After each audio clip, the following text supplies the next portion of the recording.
கல்யாணமாகி தன்னோட கணவரோட சேர்ந்து குழந்தை பெற்றுக்க முடியாத பெண்களுக்கு குழந்தை பெற்றுக்கிறதுக்கு யாரோ ஒரு ஆண் உதவுனா 10 ல இருந்து 13 லட்சம் வரைக்கும் கொடுக்குறோம் அப்படின்னு ஒரு கம்பெனி நடந்துட்டு இருக்கு. எங்கன்னு கேட்டீங்கன்னா இந்தியால நவாடா அப்படிங்கிற ஏரியா, பீகார்ல.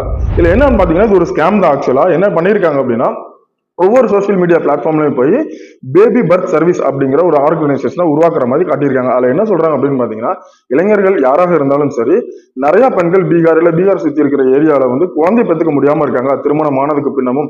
அவங்கள வந்து நீங்க குழந்தை பெற்றுக்கிறதுக்கு உதவி செஞ்சீங்க அப்படின்னா உங்களுக்கு 10 ல இருந்து 13 லட்சம் தரோம் அப்படின்னு சொல்றாங்க. இதை பார்த்த நிறைய இளைஞர்கள் என்ன பண்றாங்க, நாரடி நீரடின்னு முந்தி போட்டுக்கிட்டு சோஷியல் மீடியால கான்டாக்ட் பண்றாங்க. இங்கதான் ஒரு நிபந்தனை வைக்கிறாங்க. என்ன நிபந்தனை அப்படின்னு பாத்தீங்கன்னா, முதல்ல நீங்க என்ன பண்ணணும்னா ரெஜிஸ்ட்ரேஷன் ஃபீ அப்படின்னு சொல்லிட்டு கிட்டத்தட்ட 799 ரூபாய் கட்டணும் அப்படிங்கிறாங்க.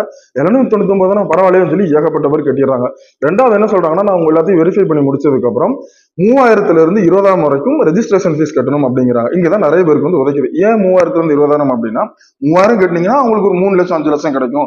10,000 கட்டினீங்கன்னா 15 லட்சம் வரைக்கும் 20 லட்சம் வரைக்கும் நாங்க உங்களுக்கு தரோம் அப்படிங்கிற மாதிரி சொல்றாங்க. சோ இதை பார்த்த நிறைய பேர் எல்லாருமே ரெஜிஸ்ட்ரேஷன் ஃபீஸ் தான் கட்டி பார்க்கலாம் அப்படின்னு சொல்லி 3000 ல இருந்து 20,000 வரைக்கும் ஏகப்பட்ட பேர் கட்டுறாங்க. எட்டுக்கு அப்புறம் தான் தெரியுது இது வந்து ஒரு டூப்ளிகேட் ஸ்கேம் அப்படின்ட்டு. இதை வெளியே சொல்ல கூச்சப்பட்டு போய் நிறைய ஆண்கள் வந்து சொல்லவே இல்லை. மானமே போனாலும் பரவாயில்ல, எனக்கு காசு முக்கியம் அப்படிங்கிற ஆண்கள் வந்து போலீஸ்ல கம்ப்ளைண்ட் கொடுத்திருக்காங்க. இது தொடர்பா இப்போ ரீசெண்டா 8 பேரை அந்த நெவாடா பீகார் அப்படிங்கிற ஏரியால இருந்து கைது செஞ்சிருக்காங்களா. இன்னும் சில பேரை தேடிட்டு இருக்காங்க. ஸ்கேம் எப்படி வேணாலும் நடக்கலாம், உஷாரா இருங்க. இது மாதிரி சூப்பரான தகவல் தெரிஞ்சுக்க நம்மளோட சேனலை சப்ஸ்கிரைப் பண்ணிக்கோங்க. நன்றி, வணக்கம்.